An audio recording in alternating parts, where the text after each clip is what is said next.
with Mr. Kushner and Mr. Manafort in the meeting. We were and are under attack by a hostile foreign power, and they seem to be abetting that hostile foreign power. We should be debating how many sanctions we should place on Russia, or whether we should blow up the KGB or GSU, GRU. We should be retaliating massively. Professor Cohen, does Vladimir Putin indeed have a dog in our U.S. fight? Vladimir Putin wants to end the new Cold War, and so do I. Let me say I have no ties to the Trump campaign or the Clinton campaign. But if I were to write your headline for you today, I tried on the way down here, I couldn't fit it on the front page, but it would go like this. We're in a new and more dangerous Cold War with Russia. We're approaching a Cuban Missile Crisis nuclear confrontation with Russia, both along Russia's borders and possibly over Syria. There is absolutely no discussion, no debate about this in the American media, including, forgive me, on CNN. Then along comes unexpectedly Donald Trump, who says something that suggests he wants to end the new Cold War, cooperate with Russia in various places, what we used to call détente. And now, astonishingly, the media is full of what only can be called neo-McCarthyite charges that he's a Russian agent, that he's a Manchurian candidate, that he's Putin's client. So the real danger is what's being done to our own political process. I do believe that the Russians hacked into the DNC. I do believe they hacked into Podesta's email account. They hacked into my campaign account. I do believe that all the information released publicly hurt Clinton, didn't hurt Trump, to push back against Russia, because if you don't stop Russia, China and Iran will eventually do this. Well, our campaign vendor that we used was hacked. And so we were told by the FBI in August that we're hacked in June. So they're trying to destabilize democracy all over the world, not just here. It's just not about pulling for Trump. It's bigger than that. They're trying to break the backs of democracies. They're doing worse things in other countries. And they're trying to get us to fight among ourselves. And here's what we should do. We should tell the Russians in no uncertain terms, you interfered in our elections. We don't care why. We're going to hit you and hit you hard.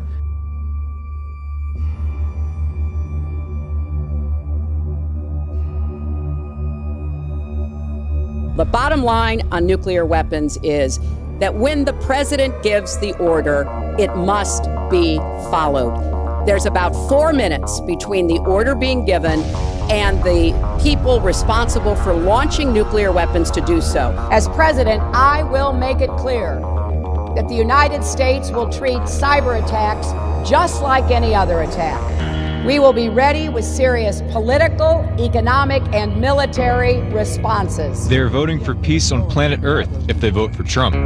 But if they vote for Hillary, it's war. We came, we saw, he died.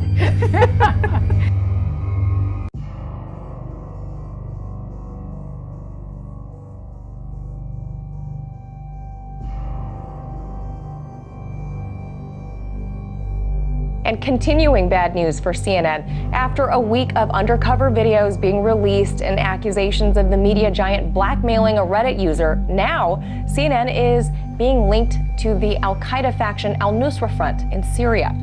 First, can you tell us who Bilal Abdul Karim was, and why CNN's link to him isn't boding very well?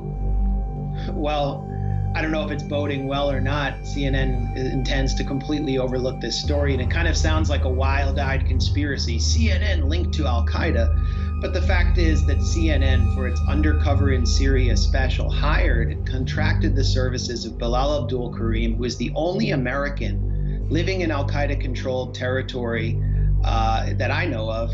He is someone who's been referred to by top Al-Qaeda clerics like Abdullah Mohseni as our media man. Al Arabiya, the Saudi state media organ, referred to Abdul Karim as a member of Jabhat al-Nusra, the al-Qaeda affiliate in Syria. I don't know if that's true. Abdul Karim has denied it. Abdul Karim's close colleague for his online organization, On the Ground News, Akif Razak, who is a British citizen who entered Syria into al-Qaeda territory, has just had his citizenship stripped. The British government has accused him of membership in Al-Qaeda, and it's very clear that Abdul Karim is close to Al-Qaeda, because if you watch any of his videos and his interviews, or the interviews he grants Al-Qaeda's own media affiliates, he is extremely sympathetic to its clerics, to its ideology, and he echoes its sectarianism. So this was well known when CNN's Clarissa Ward entered East Aleppo and Idlib, Al-Qaeda-controlled territory, in 2016, when she contracted him. Why she contracted him, well, that's for her to explain.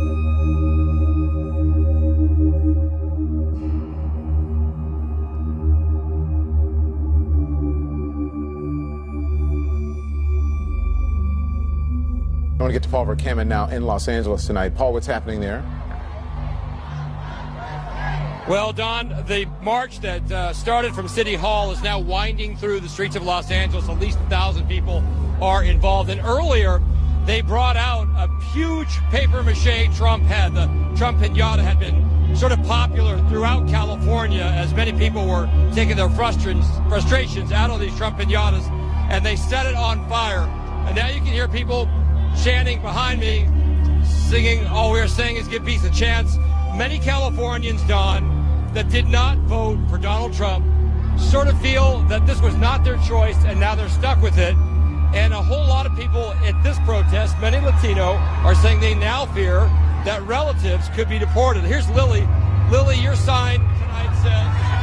Our lives begin to end the day we become silent about the things that matter. If we don't fight, who's going to fight for us? People had to die for freedom where we're at today. We can't just do rallies. We have to fight back. There will be casualties on both sides. There will be, because people have to die to make a change in this world. I mean, Mr. Kislyak is a well-known, world-class diplomat who was a deputy minister of foreign affairs in Russia, who was communicated with his American colleagues through decades on different fields. And CNN accused him of being a Russian spy, recruiting... Well, it was U.S. officials that Come on, accused him of stop spreading lie and false news. This is a good advice for CNN. Are you concerned that the investigations into Russia are going to turn up more secret meetings? Please stop spreading lie and false news. Sorry, go ahead. But what does this have to do with colluding to steal the presidential election? That's the charge, and that charge came about because a couple days after the Clinton campaign ended with a defeat, according to the book Shattered there, and I think you've had on the authors of this book, she was so angry that they decided to, since she couldn't accept responsibility for her defeat, pick up this story. The Russians did it. What does this have to do with that? Actually, But Jeffrey, that's actually...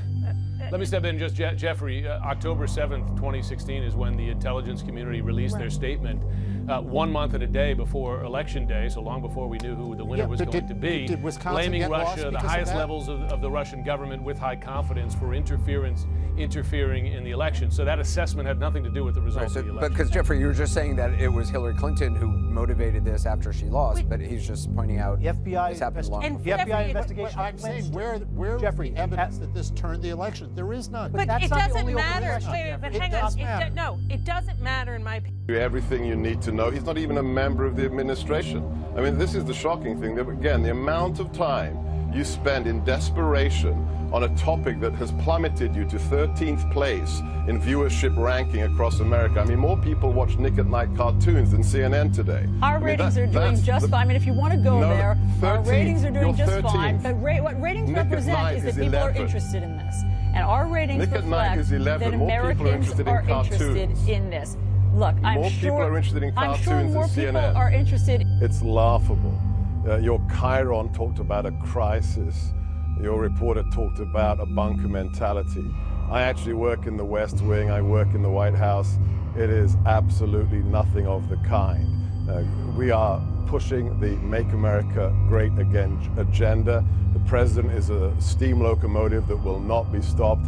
It's just fake news. I'm sad to see CNN fall to this. I know you want salacious, sensational coverage, for your ratings, so your corporate sponsors and owners will have, more money. But that's not media. That's not reportage. It's just fake news. Okay. I'm just going to ignore the insults because I don't think it really gets us anywhere. Again. It's not about you. It's about actually having journalism back on TV. Okay. Where are the Walter Cronkites of yesteryear? This is just about ratings and money, and it's actually quite sad. So you are with Donald Trump. We have to put some things in context. When you look at President Trump and the way pundits and the way people in the media talk about him and his candidacy, the people around him in the West Wing, his family, it's deplorable. And when you have that type of rhetoric and tone constantly beating at the drum every single day, 24/7, that is not helping America. And when you listen, I did not like probably 98 to 99% of the things that President Obama did, but I would never call him Obama,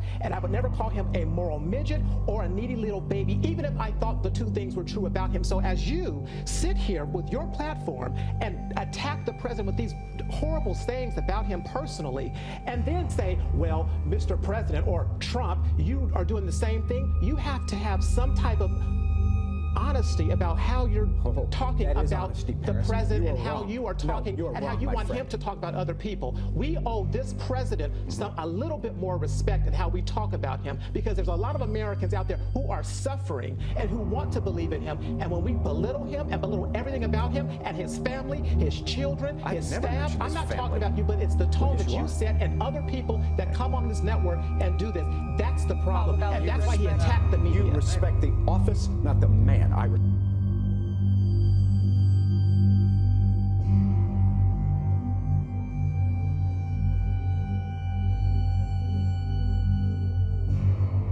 And sneak into some of the villages and actually see these atrocities, patients who'd run out of the hospitals, that were shot up with birdshot, ambulance drivers who were beaten. And as we were heading back out of these villages, we were violently detained by security forces in Bahrain, about 20 masked men with machine guns, who then tried to erase all the video that they found. And luckily, my female producer and I were able to hide some discs in our bras, and we were able to actually get out of the country with this content. So you can imagine Bahrain's surprise when we got back to the US and this content was airing on CNN. And right after that is when the phone calls started coming into the network complaining about me. Bahrain is paying CNN to create content that shows Bahrain in a favorable light, even though CNN says this content, is editorially independent. It doesn't, Bahrain can't affect that. Well, we've seen that with this documentary not airing, and also with the constant struggle I had at CNN to get Bahrain coverage, accurate Bahrain coverage of the human rights abuses on air while I was there. What CNN is doing is they're essentially creating what some people have termed infomercials for dictators. And that's this sponsored content that they're airing on CNN International that's actually being paid for by regimes and governments. I mean, this violates every principle of journalistic ethics, because we're supposed to be watchdogs on these governments. We're not supposed to allow them to be paying customers as journalists. You are fake news.